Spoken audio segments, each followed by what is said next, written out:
I stepped into Mrs. Hartley's classroom at 3:45 with my daughter's forgotten lunchbox and no expectation that my Thursday would become complicated. The room was quiet, most families had already collected their children, and the teacher was still organizing papers at her desk, dark hair pinned precisely, reading glasses catching the autumn light. She looked up when she heard me.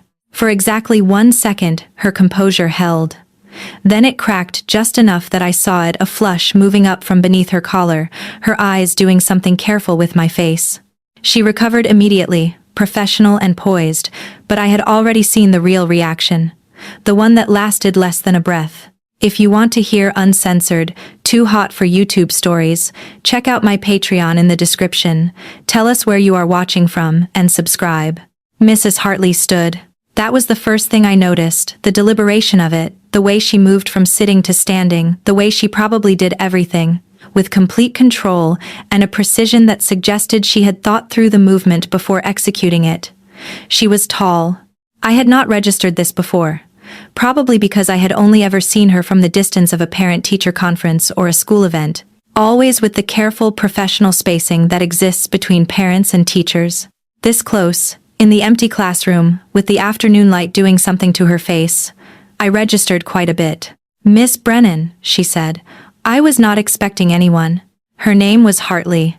Miranda Hartley. I knew this because it was on the class roster, printed in the parent bulletin, on the emails she sent with that same precise attention she brought to everything else. No typos, no hedging language, just clear requests and clear information. Miranda Hartley, 3rd grade teacher, East Side Elementary. I also knew, though I had not expected to know it, that she had a small scar on the left side of her jaw that was only visible in this particular light. I had memorized that scar. I had spent weeks studying the line of it, the exact angle, the way the light caught it differently depending on her head position. "My daughter forgot her lunch," I said, and held up the lunchbox like evidence. I was in the neighborhood. The lie was small and obvious. I had driven 15 minutes out of my way because my daughter Cass had mentioned at breakfast that Mrs. Hartley had mentioned the lunchbox, and something in the way she mentioned it had made me decide that returning it myself was the right call. I could examine my motivations later. Right now I was studying the way Miranda Hartley had placed her hands flat on the desk, one on either side of a stack of papers, the posture of someone keeping themselves physically anchored. "That's very kind," she said. Her voice was level. It was always level. I had heard it in the school hallway enough times to know that level was her baseline, addressing children, addressing parents, addressing the world. She deployed it like a tool, this levelness. It was armor. Most parents would wait for her to remember it tomorrow. I wasn't most parents, I said. So, the corner of her mouth did something. I watched for it to do something else. It didn't. "I can take it," she said, and reached across the desk for the lunchbox. I moved at the same time. We met in the middle of that small space, and for one moment less than a breath, matching the breath she had given away when she first looked up my hands, and her hands were both reaching for the same object. The lunchbox became irrelevant. What became relevant was the fact that I could see the pulse point at her throat, could see the fine hairs at the base of her neck, could feel the specific temperature of someone standing very close in a quiet room, could register the way her breathing changed when proximity happened. She pulled her hands back first. She let me give her the lunchbox. "Thank you," she said. Formal, professional, exactly what the interaction required, and nothing else. "Does she seem okay?" I asked. "In class. Cass mentioned you had her move seats last week." The question was legitimate. The timing was not. Miranda had recovered, was recovering, would keep recovering if I let her, which was not what I was deciding to do. "Cassidy is a wonderful student," she said. She set the lunchbox carefully on the edge of her desk, the way you set something that belongs to someone else. Very thoughtful. She noticed that one of her classmates was struggling with focus, and she offered to move so that child could sit closer to the front. I waited. "I was impressed by the kindness," Miranda said. "Your daughter demonstrates significant empathy." I was still looking at her. She was still not looking at me. She was looking at the papers on her desk with an intensity that suggested they contained secrets she was working hard to protect. That suggested if she looked at me directly, Something might break. She gets that from her mother, I said. The empathy. Miranda's jaw tightened. 1 millimeter. The scar disappeared into the line of it. I should finish the grading, she said. I did not move. She looked at me. She did this the way a person looks at something they have been told not to touch, complete attention, absolutely steady, entirely composed. When she spoke, her voice had gone quieter. I appreciate you bringing the lunchbox, she said. It was thoughtful, but I have work I need to complete before I leave. I know, I said. Then you'll understand that I need you to leave. It was not a request. It was not unkind. It was exactly what a teacher tells a parent when the parent has been standing in her classroom after dismissal time. When the evening is pressing in and there is work to be done, and the parent needs to leave so the work can happen. I left. In the parking lot, I sat in my car for 5 minutes before starting the engine. I thought about the blush. I thought about the flush moving up from beneath her collar, the way it had happened without her permission or control, the way she had hated that I saw it. I thought about the hands reaching for the lunchbox and the moment before she had pulled hers back. I thought about the fact that she had moved away from me, but that it had taken her effort to do so, that she wanted to stay, but was choosing not to. That distinction mattered. I drove home and made dinner and helped Cass with homework and put her to bed like a normal person whose Thursday had not become complicated. But I was not a normal person. I was a woman who had just realized that someone she barely knew had the capacity to make her feel seen in a way that was both intoxicating and terrifying. I was a woman who had glimpsed something in someone else's eyes and now could not stop thinking about it. That night, I lay awake for hours and thought about boundaries. I thought about the fact that boundaries exist for reasons, that they protect people, that they create the structure that allows teachers to teach and parents to be parents, and everyone to stay safe in their designated roles. I thought about the fact that I had just introduced an element that threatened all of that. The next morning, I got an email from Miranda. It was addressed to Miss Brennan, and it was copied to the school office. It contained a brief note about an upcoming field trip, the logistics, the permission form, the timelines. It was professional. It was copied to the school office, which meant it was creating an institutional record, which meant whatever she was managing it by making it impossible for anything to happen outside a professional frame. I understood what she was doing immediately. I understood that she was drawing a line and making that line visible to witnesses. I understood that she was protecting both of us by creating documentation, by ensuring that the boundary was witnessed and recorded. I understood that she was trying to be responsible in the only way she knew how. I replied with equal professionalism. The field trip was fine. I would provide a check for expenses. I would volunteer if help was needed. She did not respond to the offer to volunteer. The next parent-teacher conference, 2 weeks later, was a 5-minute conversation conducted with another parent waiting in the hallway. Cassidy was performing well. No concerns. A pleasure to have in class. She delivered this while looking at Cassidy's portfolio instead of my face. She did not make eye contact with me once. The professionalism was locked down completely. I mentioned that I appreciated her attention to Cass's emotional development. The kindness thing, with the seat swap, she said. All students benefit from a classroom that prioritizes community. I said, I think that's more than just classroom structure. She said, it's important that parents and teachers maintain appropriate boundaries. The sentence landed exactly where it was meant to land. It was not a question. It was an answer to a question I had not asked out loud, and we both knew it. It was a statement and a plea and a warning all at once. I said, of course, and left. But I kept thinking about it. I kept thinking about what she was saying beneath what she was saying. I kept thinking about the fact that she was the one drawing the line, not because she wanted to, but because someone had to, and she was the one in the position to make it stick. The thing about returning the lunchbox, the thing I could not stop turning over in my mind like a stone with writing on it, was that for one moment she had not been able to compose herself. For one moment, the thing that lived underneath the professionalism, the strictness that Cass talked about, the way Mrs. Hartley kept everything in the classroom organized and precise and controlled had shown itself to me, and then she had locked it back down. That brief moment of exposure was what I kept returning to. That moment was all I had to work with. That moment was the only evidence I had that I had not imagined the connection, that I had not projected something onto a stranger, that there was something actually there that she was working hard to contain. I started volunteering at the school, ostensibly for the school library, which needed organization, which was true. Mostly because the school was the place Miranda moved through, and if I could not have the conversation we both knew we needed to have, I could at least be in the orbit of it.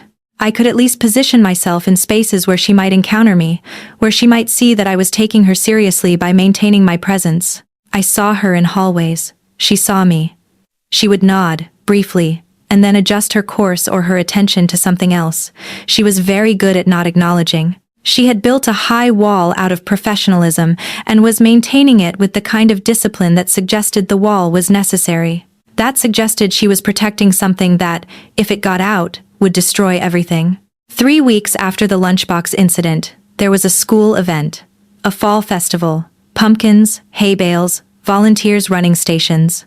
Miranda was stationed at the apple cider booth, still in a blazer despite the casual nature of the event, still with her hair pinned, still with that expression that said she was tolerating the chaos while maintaining her standards. I brought Cassidy. We got cider. It took everything I had not to make conversation beyond the required pleasantries. I stood near her booth and watched her work. I watched the way she moved with economical precision. I watched the way she spoke to the children, warm but clear, friendly but bounded. I watched her maintain her distance from everyone while still being fully present. As we were leaving, Miranda called out, "Cassidy, you might want to take extra napkins." Cass looked down. The cider was dripping. Miranda had anticipated this. She had seen the problem before it became a problem, and had adjusted for it. I looked at her. "You notice things. It's part of teaching," she said. "No," I said. "You notice things about people, not just classroom management." She held my gaze for 1 second. Then she turned to help the next family in line. But I had seen what was in her eyes for that second. I had seen recognition. I had seen acknowledgement that I had named something she was trying not to admit. I left with my daughter and thought about the napkins, about the way she had known Cass needed them before Cass knew it. I thought about what it meant that someone could care about the smallest details of your daughter's comfort. I thought about the cost of that kind of attention when you were not allowed to admit it out loud. I thought about the fact that showing someone you care is the easiest and hardest thing to do, especially when you know you should not. By November, Cass's class had a reading project. Each family was supposed to create a book together. Cass and I made one about a girl who grew things in a garden. It took us 3 weeks. It was probably too elaborate for a 3rd grade project, but I was thinking about Miranda reading it, about her noticing the care we had put into it, about whether she would see what I was trying to say through the metaphor of growing things, that wanting someone requires patience, requires tending, requires believing that something will bloom if you just keep showing up. I was trying to communicate through my daughter's homework. I was being ridiculous. I knew I was being ridiculous. I did it anyway. When it came back, Miranda had written a note on the inside cover. "Lovely work. Beautifully illustrated. Cassidy should be proud." Nothing else. Nothing for me. The note was for Cass. I told myself it was fine. I told myself I was being absurd. I told myself that a teacher who was being distant and professional was exactly what the situation required, and that my frustration with how completely she was handling it was not her problem. I told myself this repeatedly, sitting at my kitchen table in the evenings after Cass was asleep, holding a piece of notebook paper with 6 words on it that somehow meant everything. I told myself that the absence of a message to me was itself a message. It was a message about boundaries. It was a message about what was and was not allowed. I kept volunteering. December brought a class party. Parents were invited to contribute. I made spiced cookies, the kind that involve actual spices and care, the kind that take time. I told myself it was because 3rd graders deserved good cookies. I knew the real reason. I was trying to show someone I thought about her, that I took her preferences seriously, that I was willing to invest effort in doing something nice for her specifically, through cookies. For 8-year-olds, the party was chaotic the way school parties are. Cass ran around with her friends. Parents handled logistics. Miranda stood at the edge of the room in a dark dress that was still somehow professional, supervising with that precise attention that never seemed to relax. I got her alone in the hallway outside the classroom, deliberately. I had volunteered to help her carry the supplies they were storing for the next unit. I had engineered this moment. "Thank you for the party," I said. The kids seemed happy. "They should be," she said. "It's a celebration." We walked in silence. The hallway was empty after dismissal. The school building has a particular quiet on December afternoons, the kind of quiet that comes when all the children have gone home and the teachers are alone with the weight of what they carry. I could hear the hum of the heating system. I could hear our footsteps. I could hear her breathing, which seemed louder than it should have been. "When are you going to stop?" she asked. I looked at her. "Volunteering," she said, bringing elaborate cookies, "creating reasons to be in this building." "Maybe I genuinely care about the school," I said. "You do," she said, "but that's not why you're here in the hallway with me right now." I set down the box I was carrying. "No," I said, "it's not." She stopped walking. "I'm trying very hard to be professional," she said. "I'm trying very hard to maintain the boundaries that allow me to be a good teacher to your daughter, and you're making that difficult. Because you're pretending that what happened in that classroom didn't happen," I said. "You're pretending I didn't see." "You saw a moment," she said. "A moment where I was not careful enough. That is not an invitation." "I wasn't asking for an invitation," I said. "I was asking for honesty." "Honesty," she said, "is that this building requires professional boundaries. My job requires professional boundaries. Your daughter's education requires that I be her teacher first. Not a person with complicated feelings. A teacher." I looked at her. She was composed again. Completely. The wall was back up, reinforced. I could see the effort it took, the way her shoulders were held rigid, the way her hands had gone still at her sides. I could see a woman holding herself together with the sheer force of her discipline, and I understood that I was witnessing someone do something very difficult. "What if those things don't have to be in conflict?" I asked. "They do," she said. "Until they don't. And until they don't, I need you to stop volunteering." "Miranda." "Mrs. Hartley," she said. "In this building, I'm Mrs. Hartley." She picked up the box I had set down. She walked back to the classroom and closed the door. I stood in the hallway for a long time. I stood there and understood that I was asking someone to hold something impossible. I was asking someone to see me, to know me, to care about me, and then to act as though none of those things had happened. I was asking her to compartmentalize the way only certain people can. And the thing that made it worse was that I understood why she had to say no. I understood that she was right. I understood that my daughter's education and trust and safety were more important than my needs. I understood all of that, and I still did not want to stop trying. That evening, I did something I had not done since the lunchbox moment. I called her. I got her personal number from the school directory that Cass had brought home. It took me 3 hours to actually dial it. She answered on the third ring. "Hello? It's me," I said. There was a long silence. "Don't call me," she said quietly.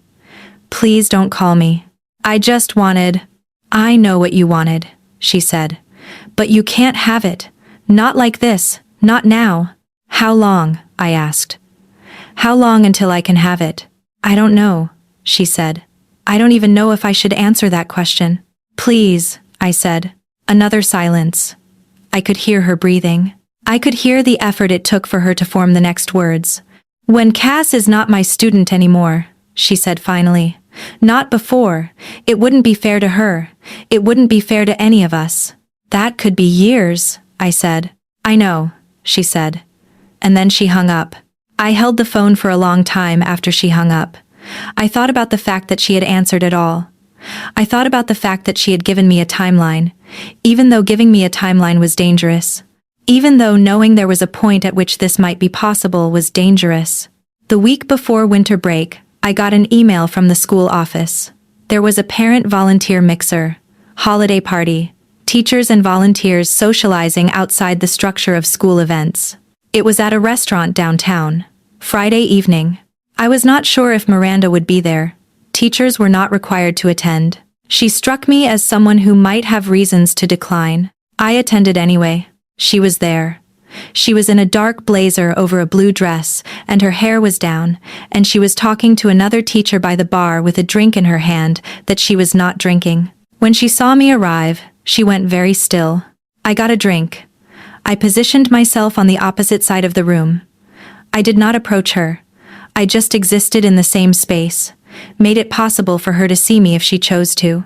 She did not choose to see me. She finished her conversation. She left. In the parking lot, I found her at her car. I know this was not accident. I know that on some level I had been tracking where she was, how she moved through the room, the route she would take to leave. "Stop," she said, before I could say anything.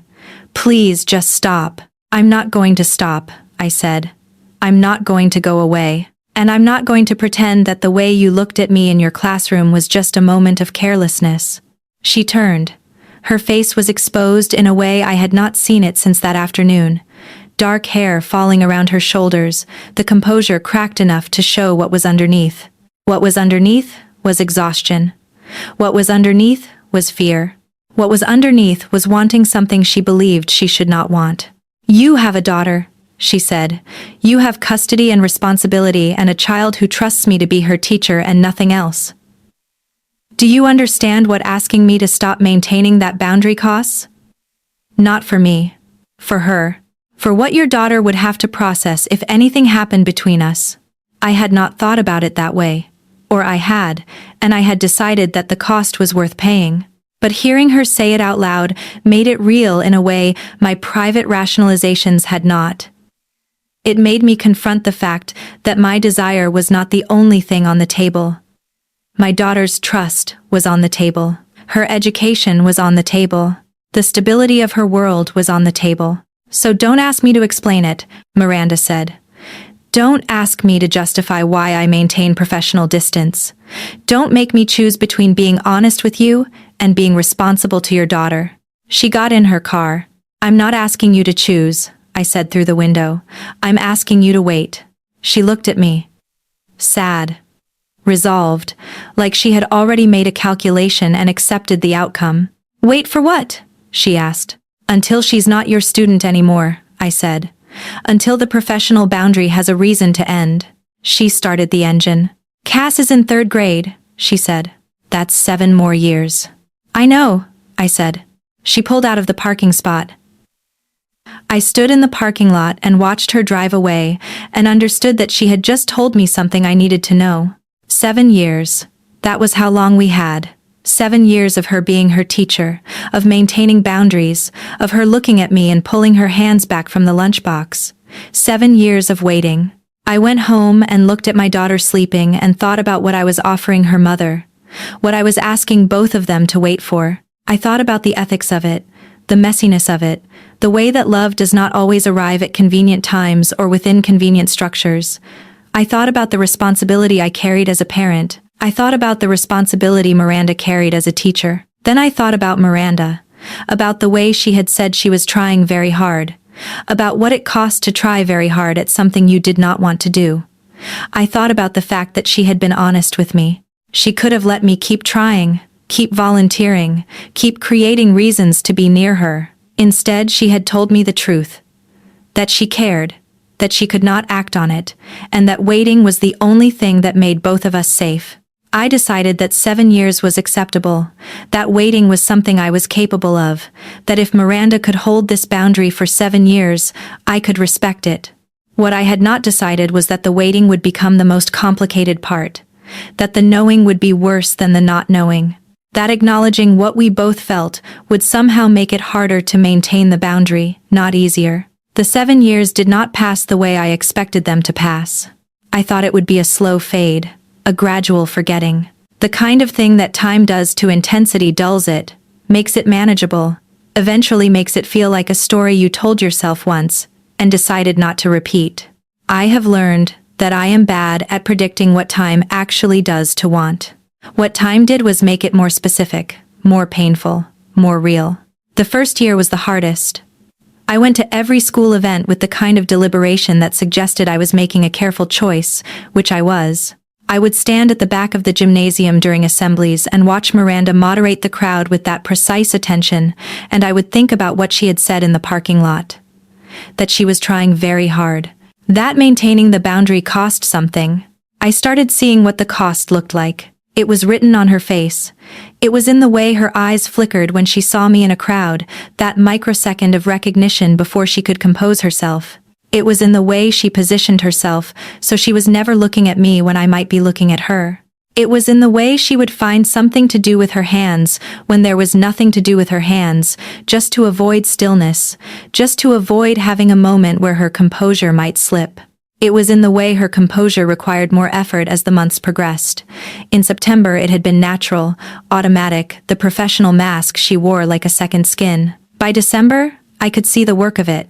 The tension in her shoulders, the way she held her jaw slightly tighter when I was in the room, the small tremor in her hands that she thought no one noticed, that I had become obsessed with noticing. In January of the first year, Cass came home and said, "Mrs. Hartley seemed sad today." "Why do you think she seemed sad?"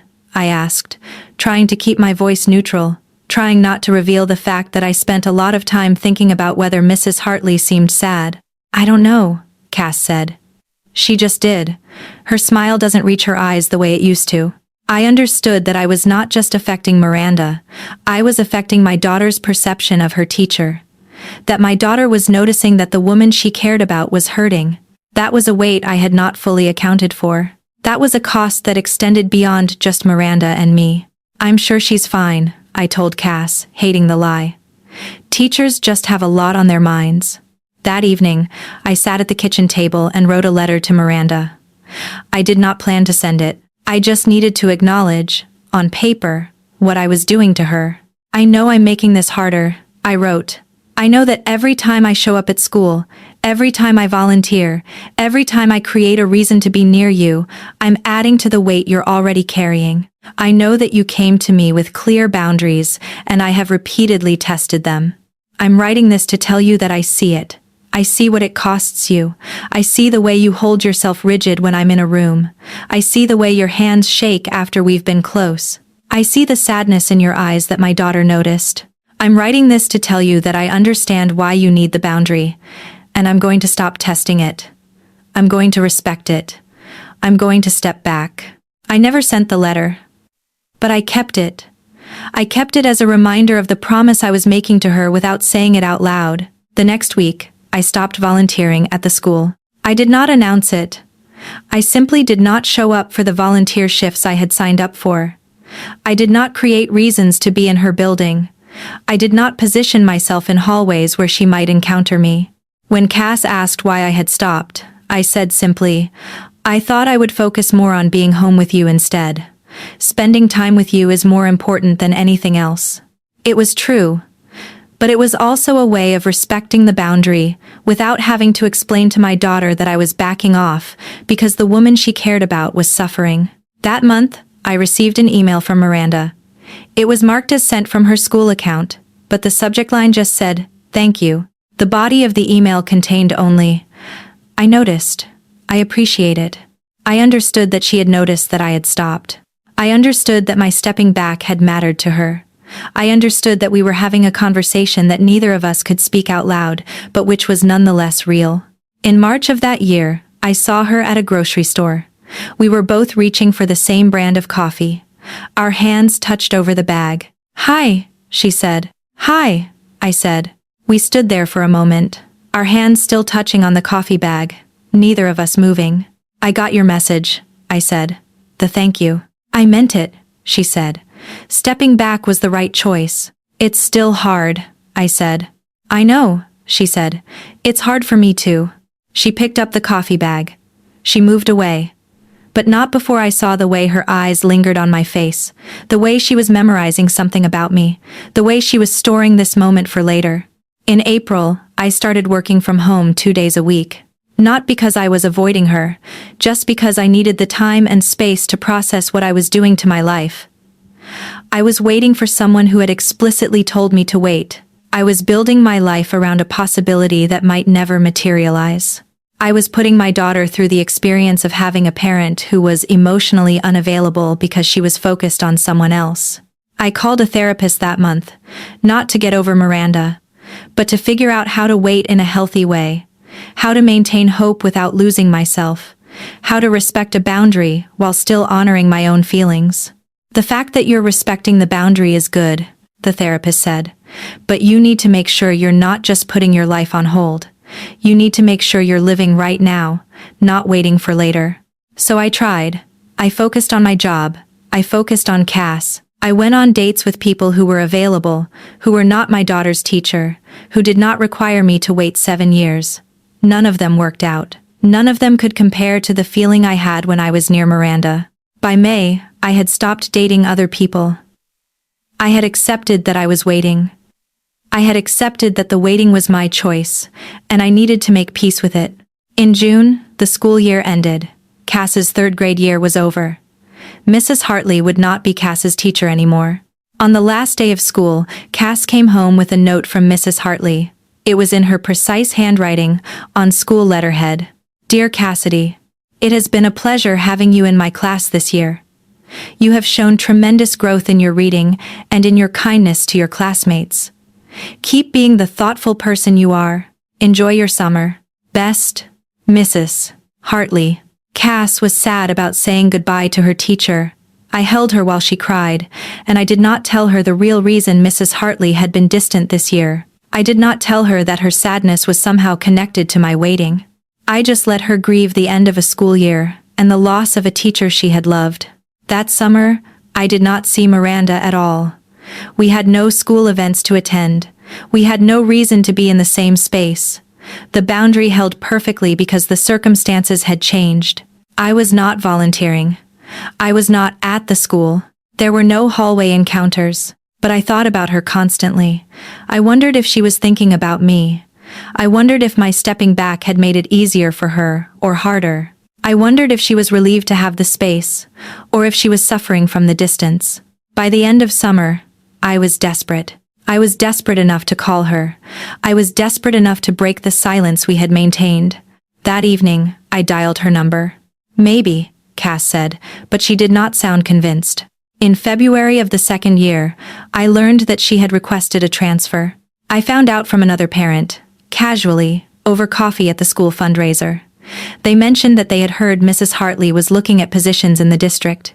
Senior teaching roles, leadership tracks, things that would take her out of the third grade classroom and out of the building where Cass was. My first instinct was relief. If she transferred, the boundary would dissolve. The timer would reset. We could start again somewhere else, without the institutional complications. We could be together without the constant negotiation of professional ethics. My second instinct was guilt. She was trying to leave because of me. She was trying to escape a situation I had created by returning that lunchbox and staying when she had asked me to go. My third instinct was something more complicated. She was considering leaving the building that held her entire professional identity, the position she had clearly built her life around. To get away from me. That was both the most painful and the most touching thing I could imagine. I did not confront her about it. I did not ask if it was because of me. But the next time I saw her in the hallway, she looked at me with something in her eyes that was not just professional composure. It was sadness and resignation, and something that looked like an apology. It looked like goodbye. She did not take the transfer. I never asked her why. But I understood it meant she was choosing to stay, choosing to keep teaching Cass, choosing to maintain the boundary, even though maintaining it was costing her the opportunity to escape. That evening, I thought about the implications of her choice. She had stayed because of Cass. She had decided that Cass's education was more important than her own comfort. She had decided that being Cass's teacher for the remainder of her time in the district was more important than getting away from the complication that I represented. That was love. Not the romantic love that makes you feel like you're flying, but the real love that makes you choose someone else's well-being, consistently, over your own comfort. In April of year 2, I saw her in the school hallway. She was standing outside her classroom, greeting parents for pickup. She had a line of children wanting to talk to her, needing her attention before they went home. I watched her from a distance. I watched the way she was fully present for each child, the way she listened to their stories, the way she gave them her complete attention. I watched the way she was a good teacher, a great teacher, because she had the capacity to be fully present. And I realized that I had nearly cost her that. By pursuing her, by testing the boundary, by creating situations where she had to maintain composure in front of students, I had put her job at risk. I had put her integrity at risk. I made a decision that day. I decided that I would step further back. I decided that I would not go to school events if I could avoid it. I decided that I would not put her in a position where she had to maintain the boundary at the cost of her professionalism. Cass was in 4th grade by then. She had a new teacher. I could stop going to the school entirely if I wanted to. So I did. I stopped going to assemblies. I stopped going to fundraisers. I stopped putting myself in proximity to her. I gave her the space to be fully, completely her best professional self, without the complication of my presence. It was one of the hardest decisions of the waiting years. Because stepping back meant not seeing her. It meant months going by where I did not encounter her at all. It meant the knowing that we had to maintain the boundary became abstract instead of concrete. But I did it. I did it because she had chosen to stay for Cass, and I was going to honor that choice by making sure that choice did not cost her anything. For 3 months, I did not see her. And then, at a district event that I had not planned to attend, I ran into her. It was a professional development day. Cass had a day off from school. I was picking up some volunteer paperwork that the school had requested. I had not expected to see Miranda there. She was in the hallway, coming out of a classroom. She looked different than she had 3 months ago. She looked lighter, somehow. The constant tension had eased from her shoulders. She was not carrying the weight of managing my presence. When she saw me, her entire body went still. "Hi," I said. "Hi," she said. "I'm just here to pick up some paperwork," I said. "I'm not volunteering anymore." "I noticed," she said. "I thought stepping back would make it easier," I said. "For you. I thought if you didn't have to manage my presence, if you didn't have to maintain the boundary in real time, it would be less painful." She looked at me for a long moment. "Did it work?" she asked. "I don't know," I said. "Did it?" "It's been 3 months," she said. 3 months without seeing you. And it's worse, because now I'm managing the boundary alone, without even the sight of you to anchor it to something real. I understood what she was saying. That the boundary had been easier to maintain when I was there, when we could exchange small glances, when we could have brief conversations in hallways. That removing myself completely had made the boundary feel less like a temporary thing, and more like a permanent feature of our lives. "I'm sorry," I said. "I was trying to help." "I know," she said. "But you stepping away doesn't change what I feel. It just changes how I have to manage it." She walked past me in the hallway, and I understood that I had made a mistake. I had thought that distance would help, but distance without context, distance without the promise of eventual proximity, was just loneliness. I started going back to school events. Not frequently, not in a way that created constant contact, but enough that she knew I was still there. Enough that the boundary existed between us in real time, not as an abstract principle. In year 3, Cass moved to a new school. 4th grade ended, and she transitioned to the elementary school's upper grades. Miranda would not be her teacher anymore. The institutional reason for the boundary was becoming less relevant. But we both maintained it anyway. Because we understood that the boundary was no longer about Cass's education, the boundary had become about respect. It had become about proving to ourselves that we could do the hard thing. It had become about building a foundation that would hold. In May of year 3, the school held a teacher's appreciation event.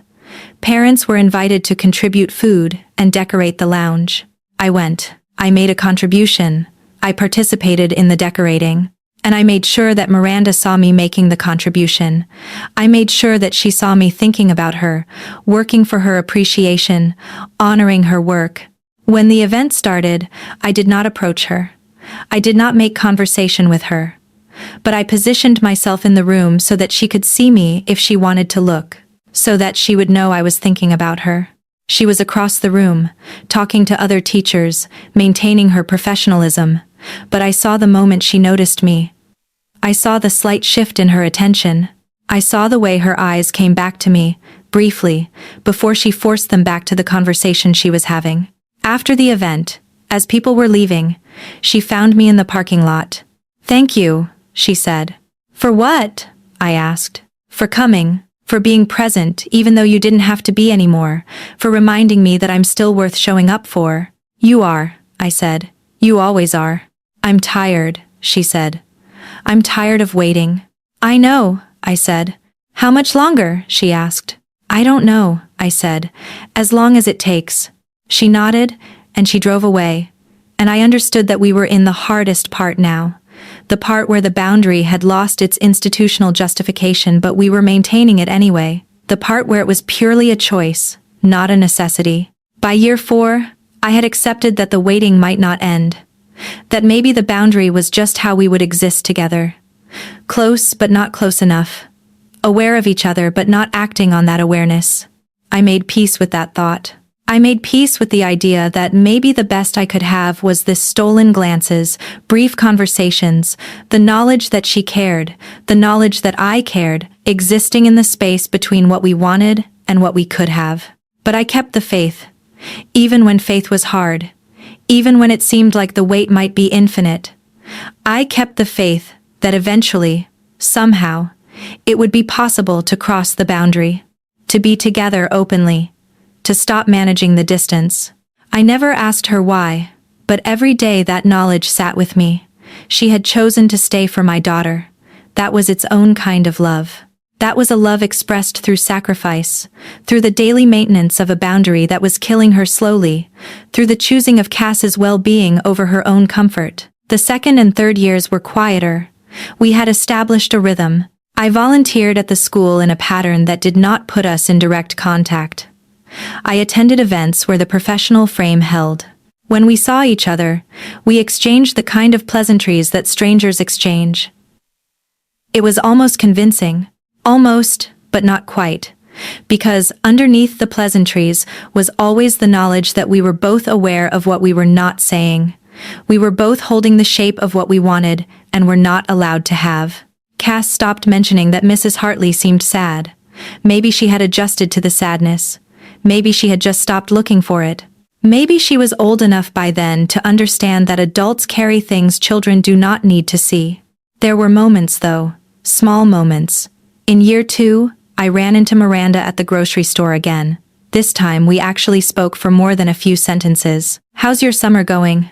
she asked, and I understood that she was asking because Cass was not around, because we could have this conversation without witnesses. "Long," I said. "Waiting is harder than I thought it would be." "I know," she said. She was holding tomatoes, the same tomatoes she always bought. I had noticed that she was a creature of habit, that she repeated the same patterns because the patterns felt safe. "Do you regret it?" I asked. "Staying, I mean, after the transfer request fell through." She looked at me for a long moment. "Every day," she said, "and not at all. Both things are true." "That doesn't make sense," I said. "It doesn't have to," she said. "Love isn't supposed to make sense." She paid for her tomatoes and left. I stood in the produce section and understood that she had just said something that could not be taken back. She had just used the word, love.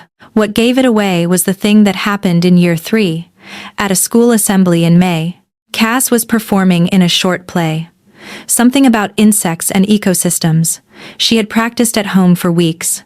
I was sitting in the middle of a row, surrounded by other parents, watching her stand on stage in a costume made of green paper, reciting lines about photosynthesis with the seriousness of a child who takes their responsibilities very seriously. I was so absorbed in watching my daughter that I almost missed it. Miranda was standing at the edge of the gymnasium, ostensibly supervising the crowd, but she was looking at me, not at Cass, at me.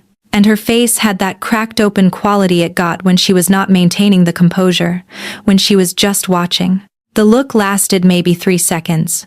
In that time, I understood that the boundary had not made the feeling go away. It had only made it more concentrated, more distilled, more impossible to ignore. In that time, I understood that she was still seeing me, still registering my presence, still working to maintain distance from something that was becoming harder to contain. I looked back at her. For one moment, maybe two, we held each other's gaze. Then I looked away because we were in a gymnasium full of witnesses and children, and the moment needed to be what it appeared to be: a teacher monitoring an event, a parent watching her daughter.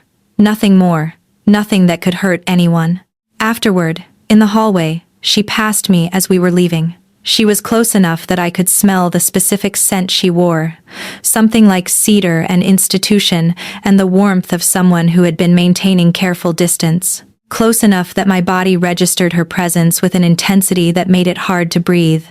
Close enough that the boundary between us felt like a physical force. She did not slow down. She did not acknowledge me beyond the microsecond of contact. But she had been looking at me the whole time I was looking at Cass. I thought about that moment for months. I replayed it constantly, looking for new information in those 3 seconds, as though repetition might yield something different. It did not. What it yielded was only confirmation. She was still watching. She had not stopped. The want had not gone away. It had only gotten quieter, more contained, more painful. Year 4 brought Cass to 4th grade and a new teacher, which should have been a relief. Instead, it was somehow worse, because there was no longer a professional reason for Miranda and me to be in the same building. She had moved to middle school instruction, still in the district, still in the school, but in a different wing. I saw her occasionally in hallways. She saw me. The wall between us had become a physical distance. I stopped volunteering. I told myself it was because Cass was older, because my help was not as needed, because my daughter had grown past the age of needing her mother at school events. All of these were true.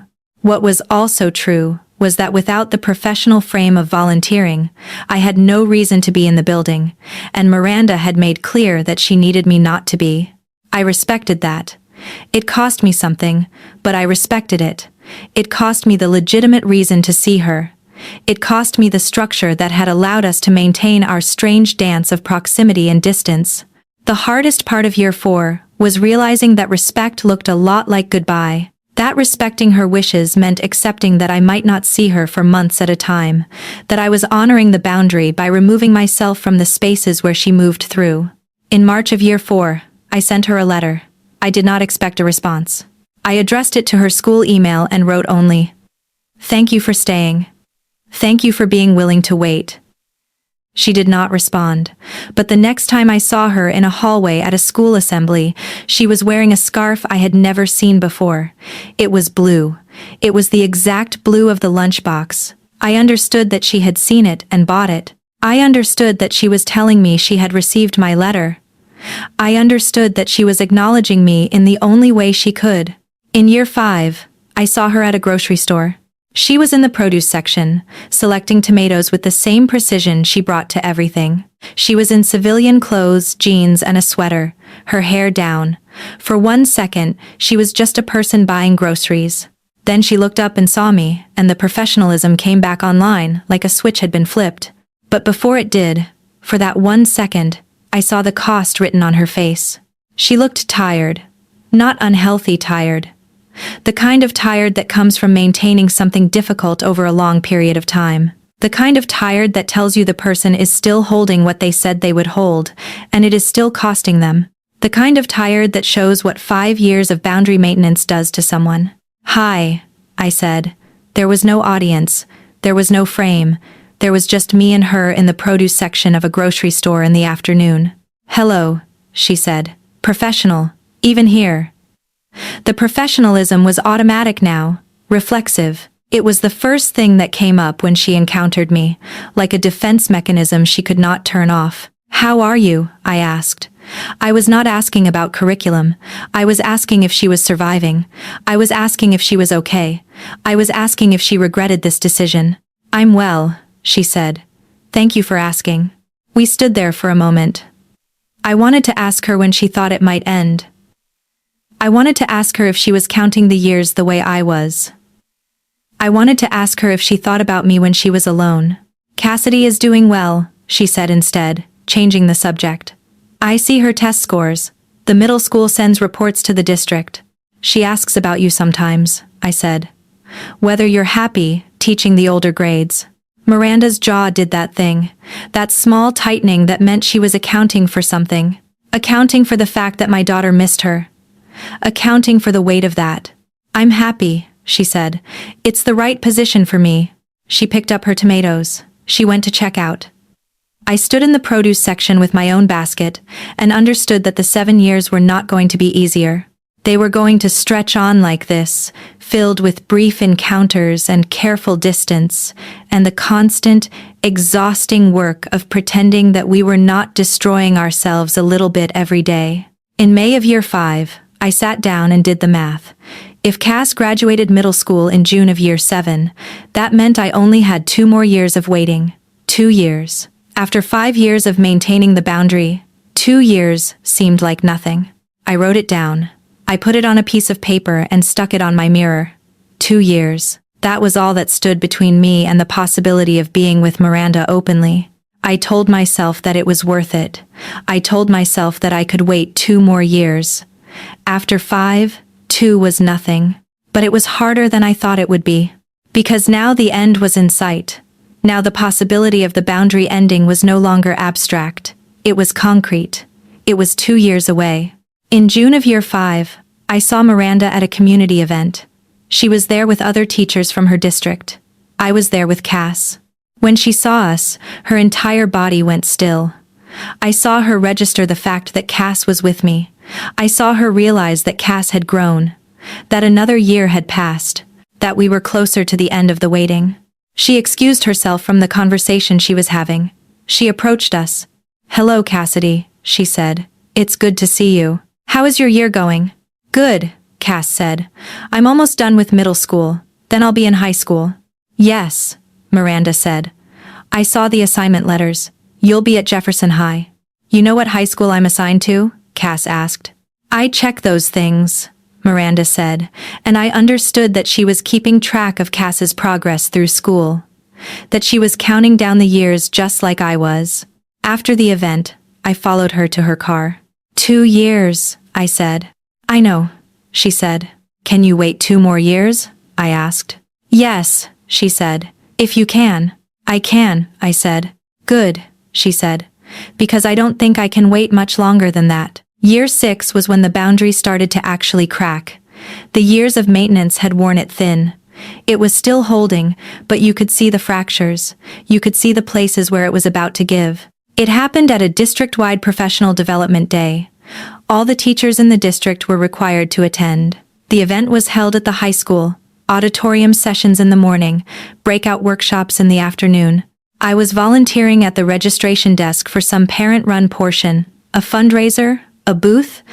I cannot actually remember because I was not thinking about the fundraiser. I was thinking about the fact that Miranda was in the building. She came through registration in the morning. She was in her work clothes, tailored slacks, a cream-colored blouse, that specific version of professional that suggested she had made careful choices about how to present herself. She looked older than she had a year ago.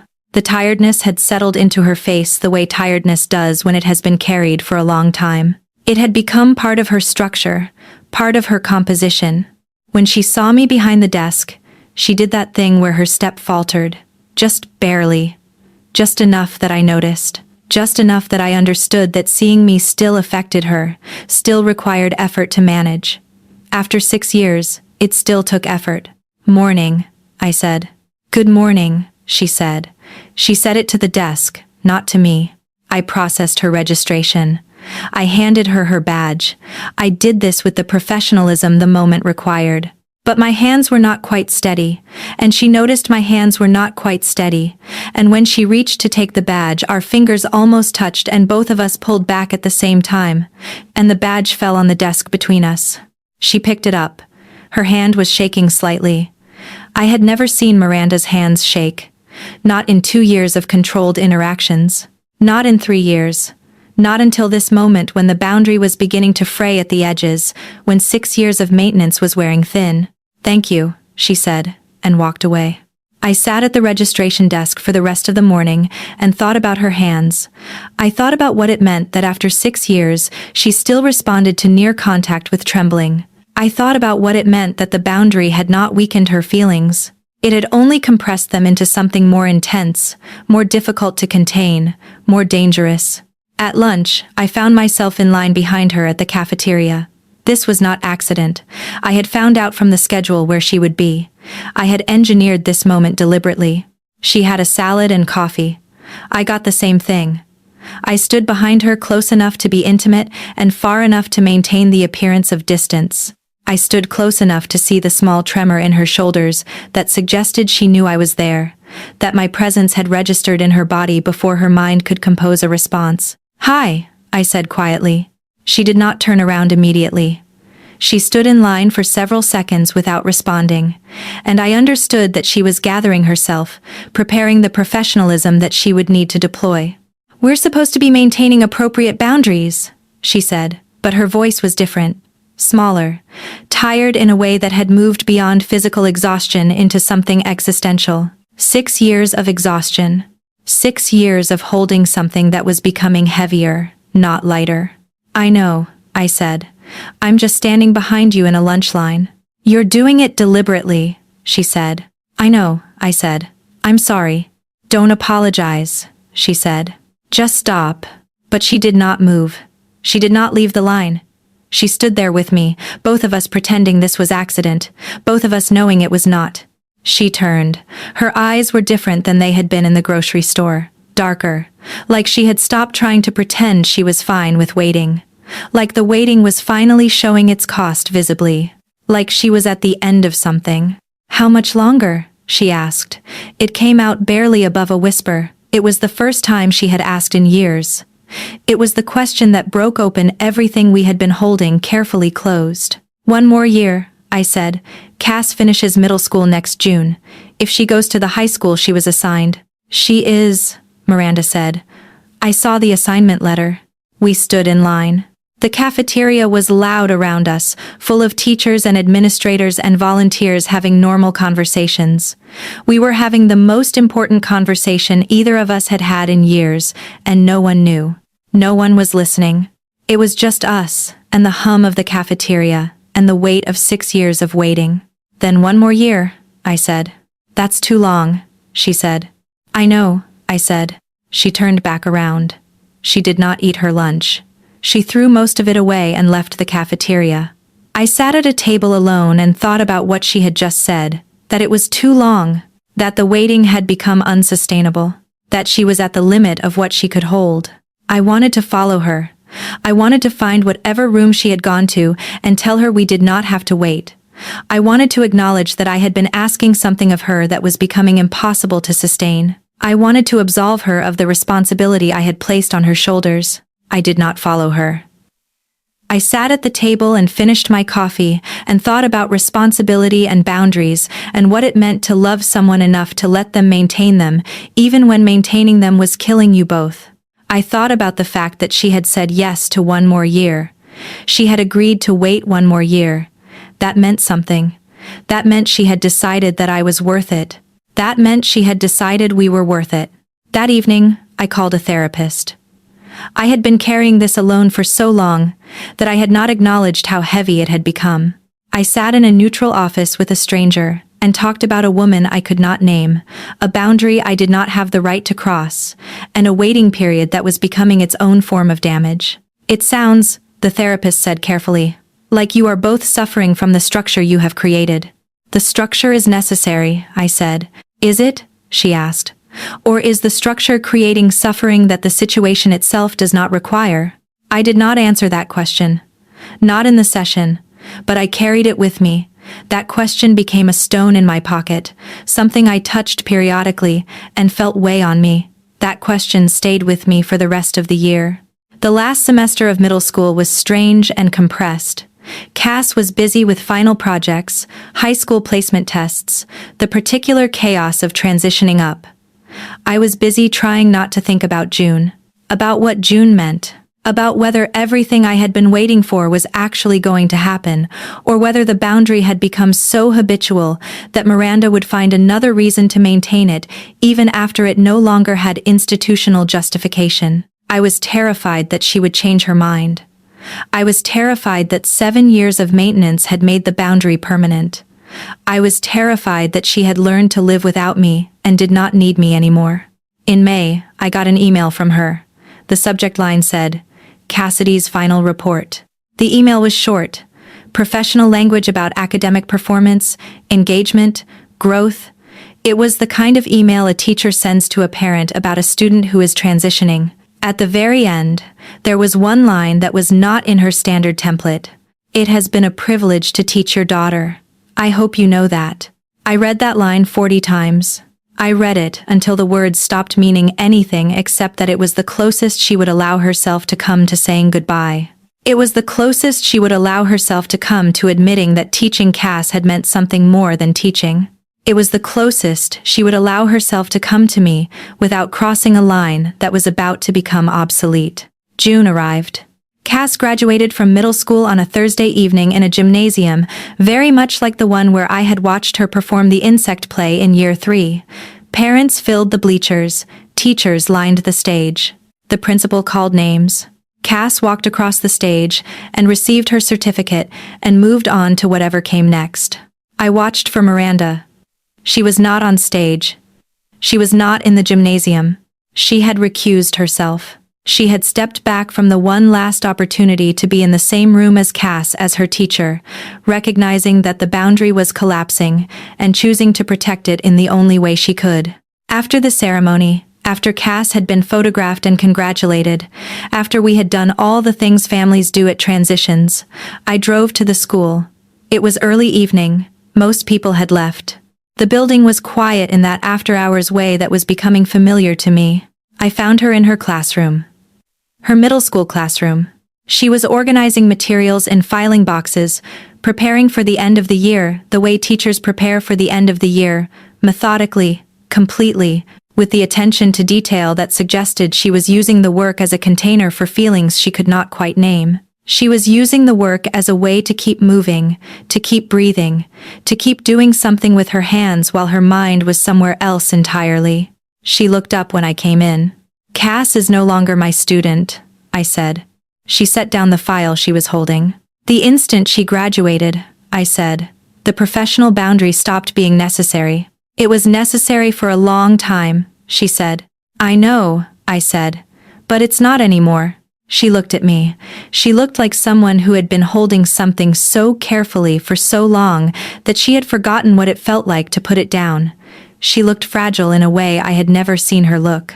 She looked like she had used up every reserve of strength she had and was running on empty.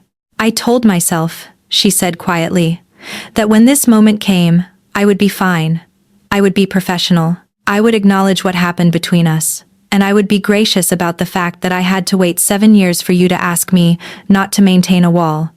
I would be the person who had it figured out." "Are you?" I asked. "No," she said. "I'm furious. I'm exhausted. I have spent 7 years being the responsible one and the disciplined one, and I am done being those things in this moment." She stepped closer. Not toward me, just closer, as if she needed to be standing, needed to be moving. "So," she said, "I'm going to tell you what you came here to hear, and I'm going to tell you without the professionalism, and I'm going to trust that you are prepared for what that sounds like." I nodded. "I have been in love with you since that afternoon when you came to return the lunchbox," she said. "I have been in love with you through every single day of me maintaining the boundary that was the only responsible choice. I have been in love with you through the volunteer stint, through the fall festival, through the parking lot conversation, through every school year since. The way I looked at you when Cass was performing in that play was the real version. The way I looked at you when we were both maintaining the distance was the version I had to choose." She stopped. She was breathing harder than she should have been. She turned away from me, toward the window, as if she could not say this while looking at me directly. "I am sorry," she said, "that I made you wait that long. I am not sorry that I did it. But I am sorry for what it cost you."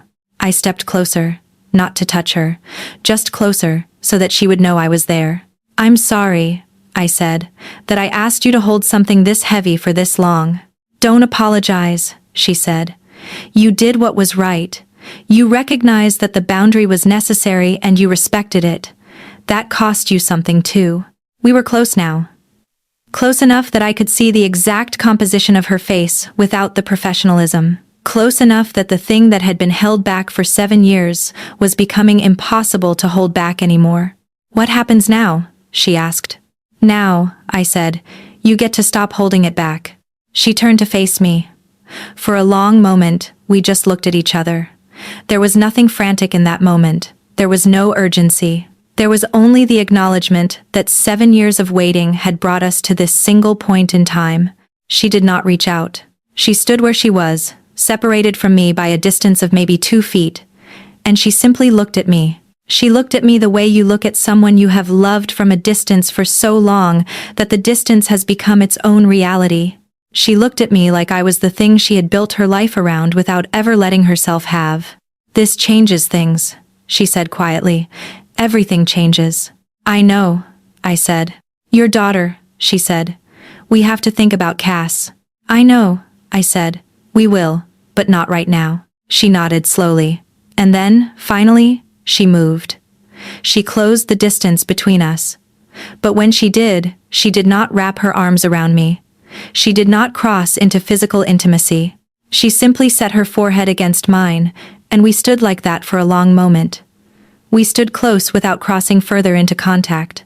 We stood in the space between what had been prohibited and what was now possible, and we just breathed. It was a moment without urgency. It was a moment without desperation.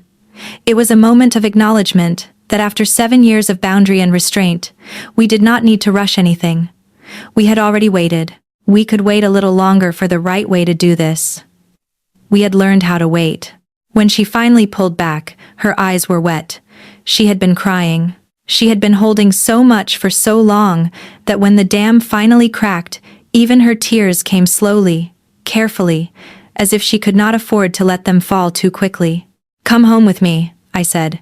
"We can figure out the rest tomorrow. Tonight, just come home." She looked at the filing boxes, at the organized materials, at the classroom she had been preparing for the next teacher. Then she looked back at me. "Okay," she said. "Yes." She locked the classroom door. We walked out of the building in the June evening and got into separate cars, and I drove home and she drove behind me. I watched her headlights in my mirror the whole way, making sure she did not disappear, making sure this was actually happening. When we got there, I let her in, and we stood in my living room, the space where I had spent 7 years thinking about her, waiting for her, building the architecture of a future that might or might not happen. The space where Cass slept in her bedroom upstairs, unaware that anything had changed. It was happening. We moved slowly through the evening. There was no rush. The rush had been 7 years ago, in that moment when I reached for the lunchbox. This was different. This was the version where we were allowed to choose, where there was no wall, where she could be exactly who she was without the filter of responsibility. She was quiet. Not the quiet of professionalism, the quiet of someone who was processing the fact that the things she had been managing had finally been set down. We moved through the evening like people learning a new language, careful with our words, aware that what we were building was fragile. Eventually, we ended up on the couch together, her shoulder against mine, her hand finding mine in the space between us. We sat like that for hours. We sat in the quiet of the house after everyone else had gone to sleep. We sat in the dark with only a single lamp burning, and we simply existed together in a way we had not been allowed to for 7 years. She did not try to kiss me. I did not try to kiss her. We sat together in the most careful, most restrained version of being close, and it was enough. It was more than enough. It was everything. "What happens now?" she asked at one point. Her voice was soft. "Practically. We have to figure out how to actually live this." "We figure it out," I said, carefully. "Because Cass is still her daughter and you are a teacher in her school district, and there are real considerations." "I know," she said. "I've had 7 years to think about the considerations." And, she said, "I think the right move is for me to transfer out of the district, find a position somewhere else. It's cleaner. It removes any appearance of conflict." "You'd leave the district because of me?" She turned to look at me. "I'd leave the district because I'm tired of being careful, because I spent 7 years being the responsible one, and I want one thing that is just for me. If that thing is you, and it is, then yes, I would transfer." "But you should think about that," I said. "You should sleep on it. You should make sure." "I've had 7 years to think about it," she said quietly. "I don't need to sleep on it. I've thought about little else." I wanted to hold her. I wanted to close the distance and finally cross the line that had been drawn so carefully. But I didn't. Instead, I kept my hand in hers, and I kept my forehead near hers, and I kept the boundary between us intact because some habits are harder to break than others, even when they are no longer necessary. Because 7 years of distance does not disappear in a single evening just because the reason for it has evaporated. We should wait, I said. A few months. Let Cass graduate from high school. Let things settle. She looked at me for one long second. I could see the cost of asking her to wait again. I could see her gathering the remains of the discipline that had carried her through 7 years. How much more waiting are you asking me to do? She asked. No more, I said. After this summer, no more waiting. I promise you. After this summer, we move forward. Good, she said, because I have used up my entire supply of patience. We spent the night together in the way people do when they have been waiting a long time, careful, attentive, completely present. There was no urgency. There was only the specific relief of finally being allowed to want something openly. We sat on the couch and talked until dawn broke through the windows. We talked about nothing and everything. We talked about what we wanted and what we feared. We talked about the 7 years and what they had cost and what they had given us. It's strange, she said at one point, as the first light was coming through the windows. I feel like I should feel guilty. Like loving you should feel wrong. But it doesn't. It just feels like the thing I've been supposed to do all along. I know, I said. Do you? She asked. Because I've been so focused on maintaining the boundary that I haven't let myself think about what comes after. What if I've built up this whole narrative and it doesn't match reality? What if who you are in my head is not who you actually are? Then we figure it out, I said. We have time now. We actually have time. In the morning, she left before Cass woke up. We agreed to that without discussing it. The careful version of living this. We had 7 years of practice in careful, but by August, when Cass had recovered from her last year of middle school and begun the adjustment to high school, we stopped being quite so careful. I told my daughter that I was dating someone. I did not tell her that it was Mrs. Hartley. That was her own information to process and come to. She figured it out within 2 weeks. She came to me at dinner and said, "Is it Mrs. Hartley?" I looked at her. I looked at this girl who had grown through the entire 7-year arc of this waiting without knowing what was happening underneath her classroom experience. She had been the reason for the boundary. She had been the center of why we had both had to hold back. Yes, I said. She was quiet for a long time. I watched her process this. I watched her connect things she had not understood before the tension in Mrs. Hartley's face, the way her mother had always known things about her teacher, the way they both seemed to carry something unspoken. That's weird, she said finally. I know, I said.